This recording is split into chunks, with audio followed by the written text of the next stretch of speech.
On today's Locked On Thunder podcast, we're joined by Locked On Mavericks to discuss this second round series. Can the Thunder beat the Mavericks?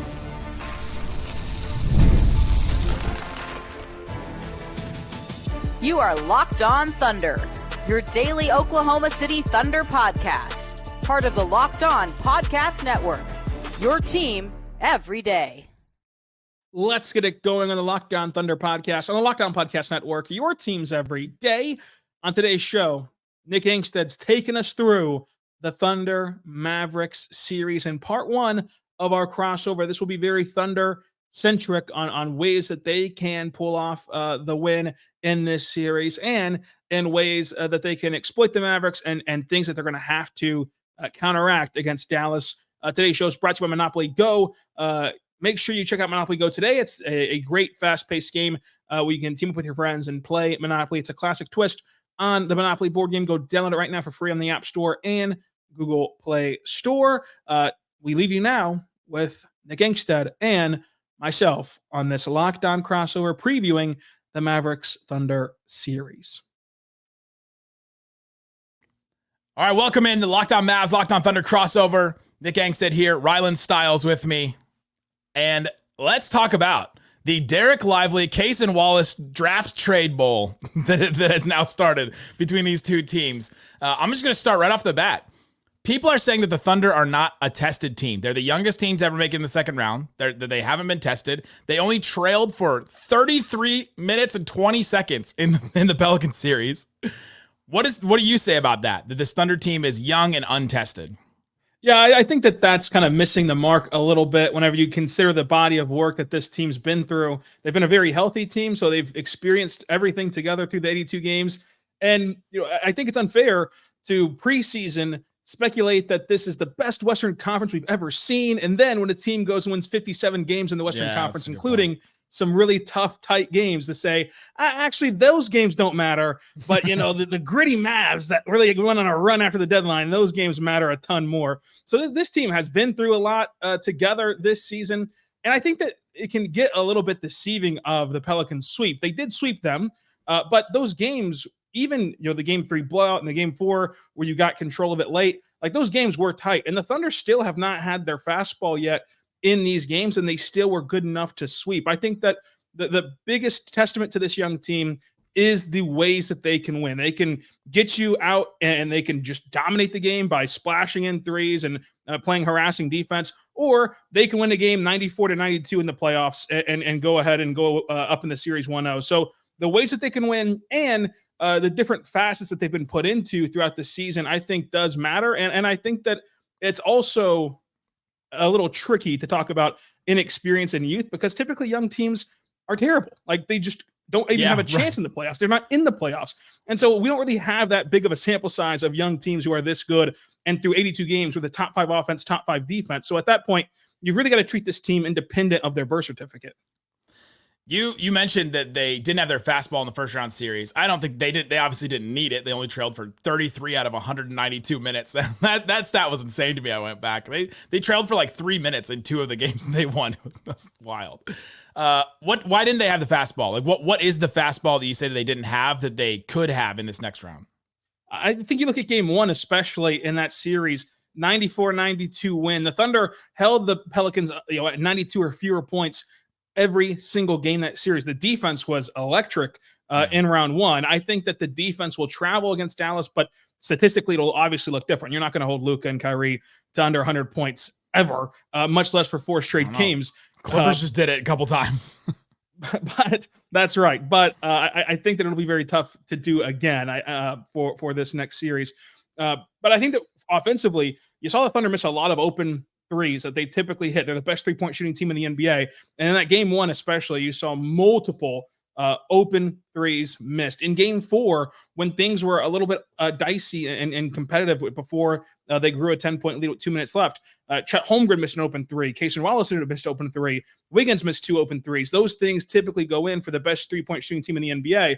And so that can help the scoreboard and help the plus minuses look different if they just simply make their open shots, which we have a much larger sample size than 4 games of them hitting their open shots and being able to swell leads on the scoreboard. You mentioned how healthy they were. That was something that diabolically all of us over here on Locked On Mavs used to try and push SGA's MVP candidacy down for sure. But that starting five played the most games together of any five in the NBA, 63 games. The next closest was 55. That distance to me is huge.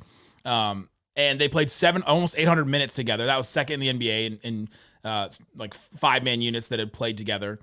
So do you look at that as a positive, or do you look at that as all right, well, what if one of these guys gets played off, or what if one of these guys is a bad matchup for them, and all of a sudden they have to play with different guys? Do you look at that as a positive, they've been all together, or do you look at that as something to be concerned about? I look at it as a positive just because of the way that Mark has conducted this team this entire season. So they've been fully healthy, and that's been awesome, but they've also played 12 guys per game. So like, everyone who is going to be live in this series has played a ton of minutes as well. It's not as though they stayed to a rigid 8-man rotation and relied on their starting five to get them from point A to point B. There's been many games where Josh Giddey doesn't close. There's been many games where you want to play smaller and have Kenrich Williams at the 5 and not Chet Holmgren. There's been many games where Shai was not in the closing moments of like a game is tight entering the fourth quarter, and it's actually J-Dub who goes and sweeps the leg and gets a blowout win, and Shai never even returns in the fourth quarter. So the fact that they've already been playing 10, 11, 12 guys, you feel really confident in all of their abilities to impact this series, and they're all accustomed to entering the game and having different lineups thrown at them. So there's been stretches where Wiggins, for example, has had like 3 DNPs in a row, followed up by 3 games where he plays 20 minutes. And like, that's nothing due to health. That's everything due to the Thunder keeping their players on their toes. And that can be huge in the playoffs whenever you're going to have to make adjustments. And now you're already used to going in cold. You're used to the unpredictability of it. I think that's been a great job from the Thunder to prepare their guys for that. And so it would have worried me had the Thunder not already been playing a lot of guys and they just kind of all came in with relatively no experience. Yeah, there's sort of like a niceness of being young and dumb in a sense that like, hey, we don't know any different. Like, I'll play, I'll come in, it's whatever. Like the pressure kind of rolls off your back at times. You saw that during the season, I feel like, where this Thunder team was like, hey, they took the moniker of Russell Westbrook, the why not, and they actually applied it to basketball instead of applying it to Mountain Dew commercials. And he was like, hey, why not us? Like, why not? Why can't we do this? Why can't we beat this team? Why can't we be the number 1 team in the West? And like, everything just seemed to like roll off their back, much like a dog, where they would. And this team has even taken that on as their like slogan, where they bark, where dogs just barking. Anything can happen to a ladies dog. Barking in the crowd, and they'll bounce back, and the dog will love you every day. It doesn't matter. I think that's been a big key for them too, is their naiveness, and I think that will loom its head in this series, where it could not have worked out better for the Thunder to have only 1 consecutive off days stretch in this series between games 5 and 6, because they're going to lose games this series. Spoiler alert: they're not going to sweep the Mavericks, and they're going to have to handle that emotional gap of losing a game and having it all feel like it's kind of compounding on you through a long series. But you're not going to have the time off to overthink. Whereas in round 1, where there's so many off days, a young team can really get too in their head about a single loss. Right here, you just got to go play. Before you can even register what happened in game 1, you're playing game 2. Same thing for the whole series. So I think that helps the Thunder not spiral whenever they eventually do lose a playoff game.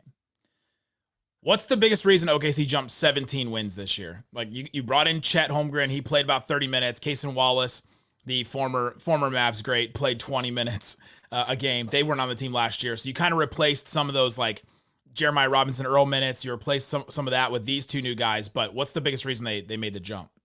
Yeah, I think that defensively, Chet just unlocks so many different things. Like last year, they did not have a single rim protector on the roster. Yeah. Jay Will was trying to fill that role as a charge merchant, if you will, but he could really only defend the rim on the ground. Whereas now you have a legit, not only a legit rim protector in the sense of that's the funniest thing I've ever heard. That's the funniest way to say that my guy can't jump. Yes, it was not a pretty sight to have that as the center. Got no hops. no, he was not going to go out there and soar. Although this year he's getting more blocks than he did last year. But not only does Chet just erase shots as like a highlight reel blocker, but he just outright deters them. Of like, you get into the lane, you see him there, you try to dish off a pass, it's fumbled away. Everyone is so active and engaged defensively, which is rare through an 82-game season in the modern NBA. but getting the deflections, leading the league in deflections and loose balls and diving on the floor, like those things matter. And it starts at the head of the snake too, of SGA taking another step defensively in terms of his level of engagement, on top of what you already have in Lou Dort, what you have in Jada, what you have in Chet back there to anchor the defense. And so I think that it's been a combination of Shai's gotten better, which every year he surprises us with how much better he can still get. He finished 5th in MVP voting last year and is much better as a playmaker and a defender this year than he was last year. J-Dub has just been ready for the moment.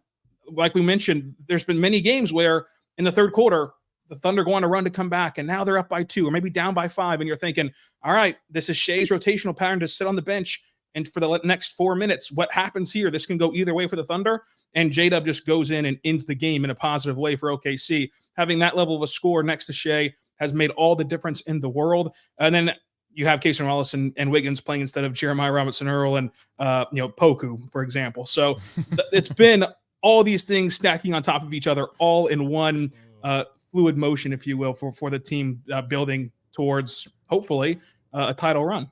Took us like almost 11 minutes for a Poku stray, like, which is a new record. Wasn't that long. Coming up, what's the matchup that OKC fears the most when it comes to the Dallas Mavericks? Talk about all that and more coming up. Today's episode is brought to you by Monopoly Go. All right, game off. We got to pause. We got to talk about Monopoly Go. Flag on the play. You already heard us talk about it, but there's just so much stuff going on in this game. Monopoly Go, you can team up with friends for time tournaments where you work together and build up each other's boards. Rylan and I can work together, or I can go and smash his buildings because I'm mad that the Thunder win a game in this series. I can heist his vaults if we want to do that. We want to play Monopoly Go together. It feels new and exciting every day because there's constantly challenging tournaments, challenges, things like that.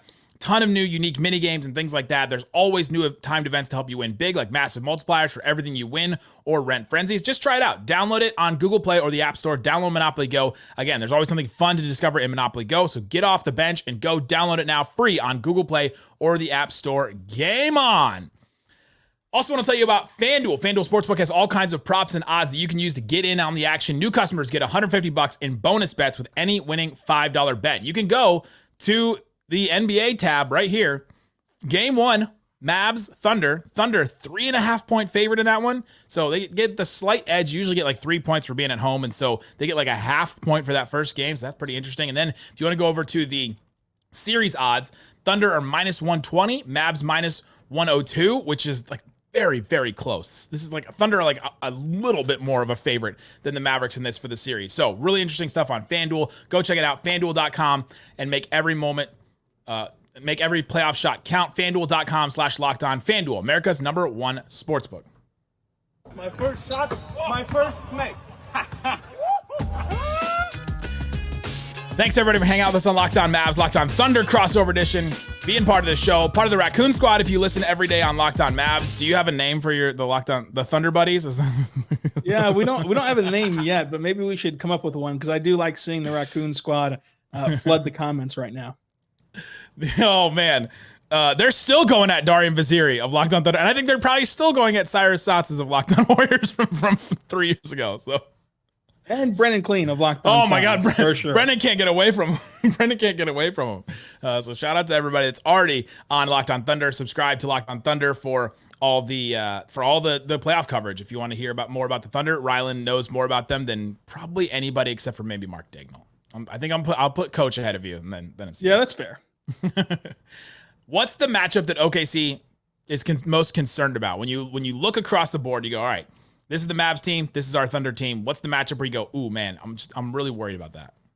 I think the biggest thing is just the star power of Luka and Kyrie and the pick and roll specifically, because I think that the complementary pieces around those two guys are going to have to be just spoon-fed buckets, either from the attention you give them and you kick out to the corner threes and then you have a good three-point shooting night, or most importantly, where I think that the Mavs can thrive is in the pick and roll. Those two guys are elite in the pick and roll, 93rd percentile for Luka, 84th percentile for Kyrie. And what makes them so difficult is it puts any center, even Chet Holmgren or whoever else, in a tough position because you're naturally wanting to shade toward the ball handler and give them the attention that they deserve coming off the screen, which puts you a step slow and out of position against a solid rolling option in Derek Lively and Daniel Gafford, who of course can take advantage of that. So their ability to just abuse the pick and roll with really a pick your poison style of either you're going to have Lou Dort or whoever fight through a good screen and try their best to make a difficult shot for Luka and Kyrie, which they're both capable of hitting difficult shots, or give them more attention and thus give up an easy 2 points for Gafford or Lively and just hope that maybe a couple times in there that Chet can use his length and timing to get a block from behind, which he's capable of doing. So that the pick and roll aspect of it, I think, is the biggest threat to OKC, because everything else, every other complementary piece than those two stars, they're going to have to just, it's going to take some variance, if you will, of just PJ Washington. He can't generate his own shot. He can only really knock it down from the corner when he's open, if that. So I think that you're really worried about that pick and roll. Damn, PJ can. This man may be able to shoot. I don't think he can, but he may be able to shoot. He can get a little floater too. He attacks closeouts and goes to the rim and hits a little floater here or there. But yeah, no, I'm totally with you on this. This is going to be the stars, how the four stars match up, and if Luka and Kyrie outplay SGA and Jalen Williams, I think it could be really hard for the Thunder to figure out ways to win games. I think that they'll have to get at least one of those guys to outplay one of Luka and Kyrie. And Luka coming into this, he's got the knee that's been bothering him forever, and it goes in and out and things like that. The knee doesn't go in and out, but the pain and all that goes in and out. And it has changed the way that he plays a little bit. He can't get to the basket as quickly as he was. And so one of the things that I've talked about between the difference between Luka and SGA is that when Luka has the ball and he's coming off a screen or he's doing something or whatever, he's just driving with the ball, he's got literally every option in front of him. There's like very few players in the NBA that can do this, where you've got every pass. And then he can drive, he can pull mid-range, he can do fadeaway, he can post, he can step back three, all that. SGA has every single option in front of him, except for there's some passes he can't make that Luka can. That's not even a knock on SGA. It's literally just Luka and Jokic, and maybe that's it, are just able to make passes that some guys just literally cannot. And right now, Luka can't make the kind of drives, and usually can't make the kind of drives that SGA can make. And so I think that's a real difference between the two stars that I think is going to be interesting. Can the Mavericks contain or at least limit SGA in a way on his drives? And can the Thunder limit Luka on these passes to like you said, spoon feed some of these role players around him? The matchup that I'm really interested in is the Mavs centers, because you got this Maxi Kleber injury. He's going to be out for the whole series. That was a real that really hurts the Mavericks, because it takes away some of your versatility, takes away a shooter that had been good in the first round. And the Mavericks are lacking shooters right now. Takes away a really, really positive defender. He has been really great the last couple of months. Don't listen to Mavs fans. He has been very great the last couple of months. They were really down on him for a while, but as a defender, he's been amazing.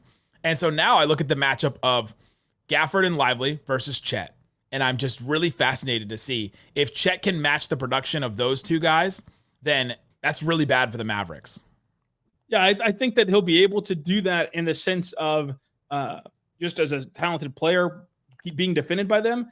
My question would be in that category, how will the Mavericks defend Josh Giddey? Because I go back to the regular season is very tough, because the regular season does not matter at all between these two teams. They played 4 times and none of it means anything. But one thing that they did do not even the February one where the Mavs dominated that game. That one doesn't. Right. That game, Mavs fans are going to love, but like, I don't think that any reasonable Mavs fan thinks that they're 35 points better than OKC. I don't know. It's the only one where everybody was pretty much healthy. Lively didn't even play that game, so maybe they're. Yeah, Lively didn't play that game, but I think that when you look at one of these games, it was the third of the 4, and Josh Giddey actually plays a really good first half for the Thunder. Yeah. He was a impact player. But still, the best option for Jason Kidd and the big adjustment he made was in the second half. He just parks the center in the restricted area and leaves Josh Giddey alone, which even though Josh played really well in the first half, it's unfair to him to make him this corner shooter from 3. And so that clogs the lane, that hurts the Thunder's drive and cut abilities.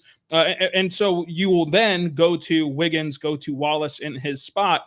And at that point, whenever you then get the Mavericks to start defending Chet with a big, how do they hold up against Chet, who can dominate you as a screener, both as a pop and a roller, who can dominate catch and shoot threes, who can step into them as a trailer if you're not picking him up high enough in transition, or even off of made baskets as the inbounder, and who can put the ball on the deck and just pull off this spin move Dirk fade that everyone in Oklahoma City loves and will be reminiscent for Mavs fans to see throughout this series.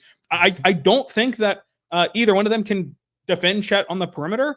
On the other hand, though, how many of those easy buckets and lobs do they get from those pick and rolls that the Mavericks should lean into a lot?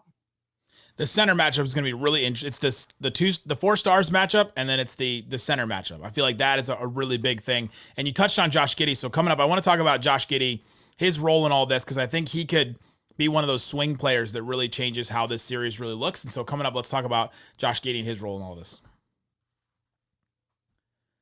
Today's episode is brought to you by DoorDash. You got Mother's Day coming up. Like it's in a week. Like you're running out of time right now. And so go check out DoorDash and see what you got, see what's available for you right now. You can go and it's not just meals anymore. You don't have to just go get like a burrito sent to your mom. You can get flowers, you can get chocolates, you can get stuff from retail stores, all kinds of stuff if you want to get. My mom doesn't live in the city that I live in, and so I am probably going to use DoorDash to go get something for her for Mother's Day. So whatever she likes, whatever she wants, you can go and get that for her at a store using DoorDash. So get all your Mother's Day gifts all in one place. Get 50% off your next order, up to $15 when you spend $15 or more on your next flour, convenience, grocery, or retail order. Now with DoorDash, use that code LOCKEDONNBA.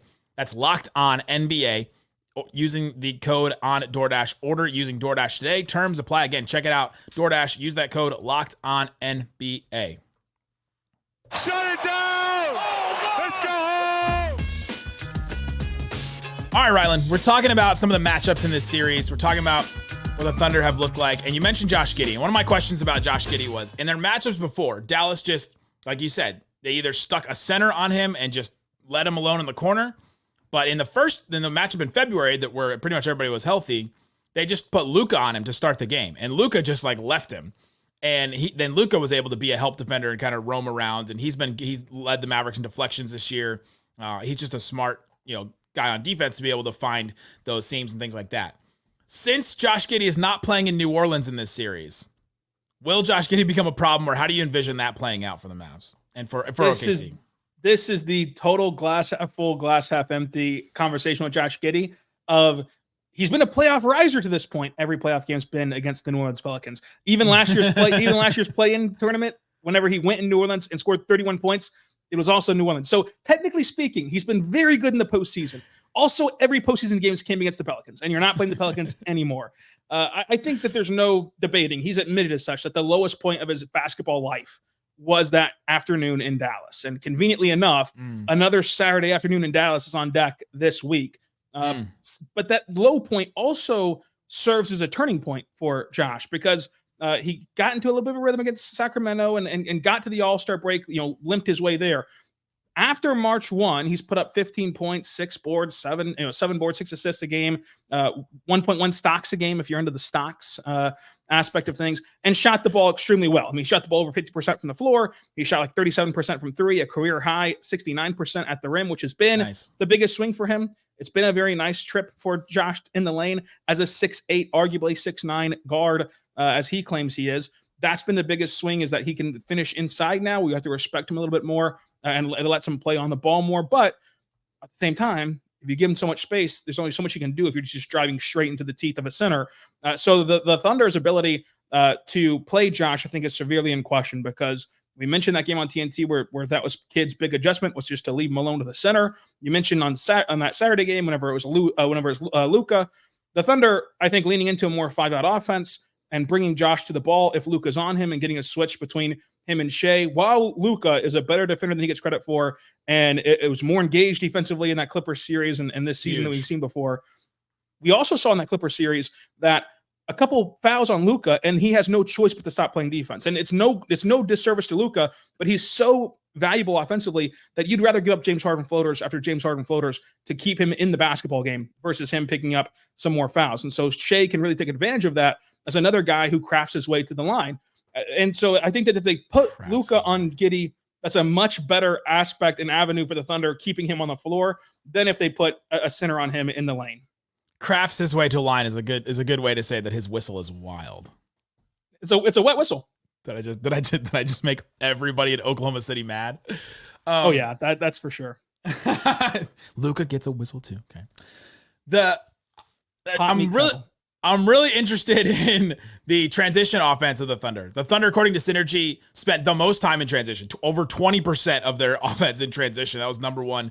Cleaning the Glass does the numbers a little differently, and they were 16%. And in the Pelican series, they spent 14%, 16%, 19%, and 17% in transition over those 4 games. And so I'm curious if some of that dries up. If they don't get some of those easy buckets in transition, it's kind of the same for the Mavs too now with this new team. But what happens when that dries up, do you think? Well, they're still one of the best half-court offenses as well. They just dominate in transition throughout this season.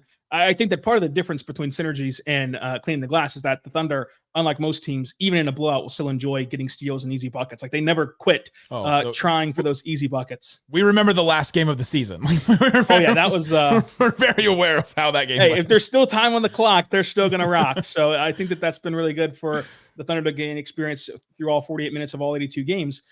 But half court wise, like, they're still really, really, really good. And I think that it can look differently, of course, because as you get deeper in the playoffs, you're going to see teams stop turning the ball over, stop being so careless. And especially when you have 2 guys who are built for this moment. Luka is undoubtedly built for the playoffs and built to steal your heart out at the end of games. Kyrie Irving is no stranger to big moments, including in the NBA Finals. So, like, I trust those 2 guys with my life at the end of games. And so as the turnovers stop and the transition stops, I think where the Thunder can still benefit, though, is the deflections. I don't think will go away. And maybe it doesn't result in raw turnovers and raw fast break points. But if you get 2 deflections in a possession and now you're throwing up a grenade shot with like 0.2 seconds left, that's the best you can hope for against teams like the Mavericks who have such great star power. And the Mavericks will make some of those shots, obviously, but you'd much prefer that than just letting Luka go to work. So I think that maybe it looks differently, but still the roots of transition still plays for OKC. Yeah, it's been a weird thing where the Mavericks have really tried to play a little faster this year, and it's helped them a lot in a lot of key areas. But in the last 3 games against the Clippers, they really found something offensively.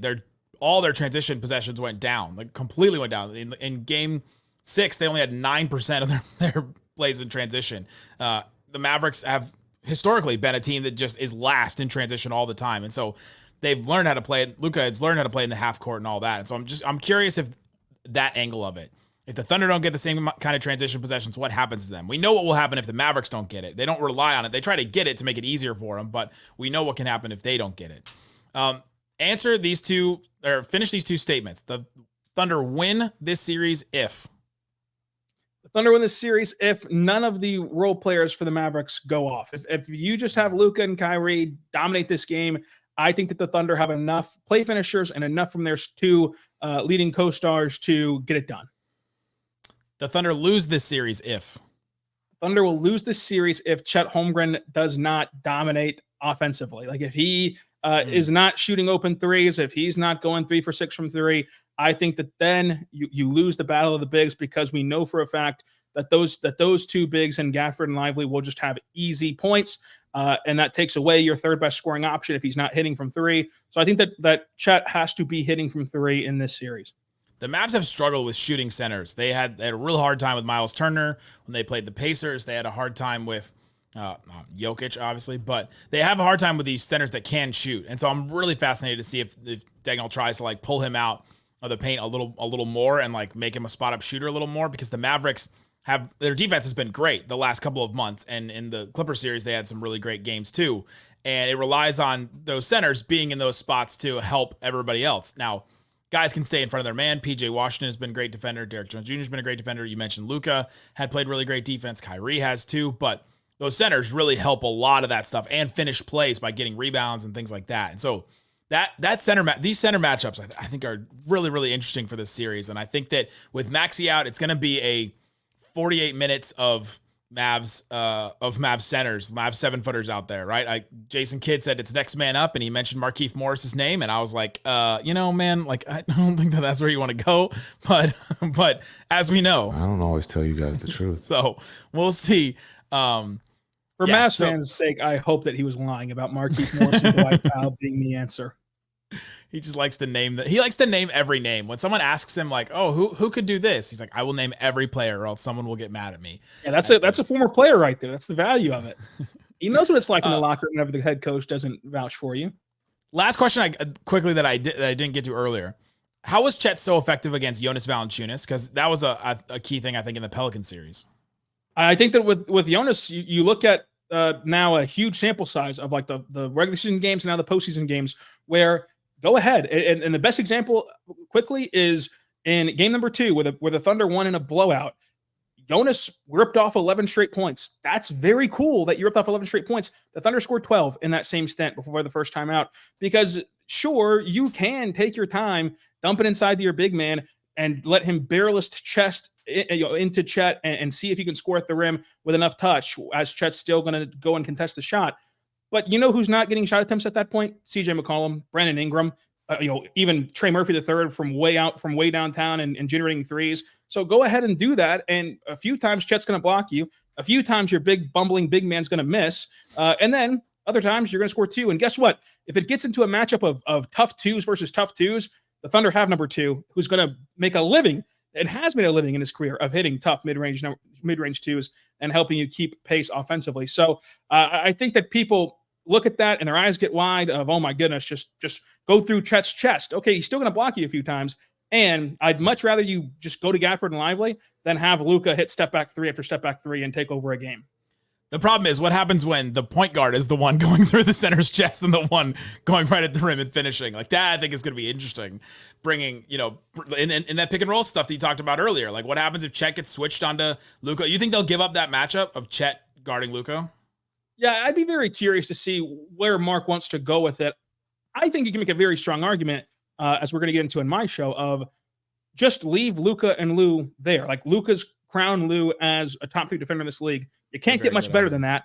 And no matter who you put on him, God himself, Luka would knock down very difficult shots. So just let those 2 play. Don't switch anything. Don't overhelp. Don't overcorrect, because where the Thunder fall into a trap is when Luka hits the paint, guys collapse and they try to stop Luka.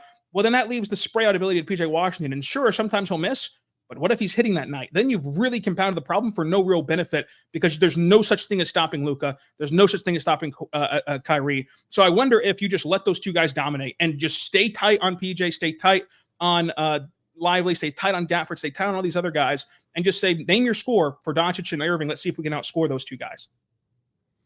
It's going to be a really fascinating matchup. This matchup of 2 elite podcasters will continue on with our other episode. We're going to do the question about the Mavericks in the next one. So go check out wherever you're listening or watching this. There will be another episode in your feed tomorrow. So go check out that and continue to subscribe to Locked On Mavs and Locked On Thunder all throughout the postseason as we do this series. I'm excited for it. The Jason Gallagher Bowl. I'm ready for it. There you go.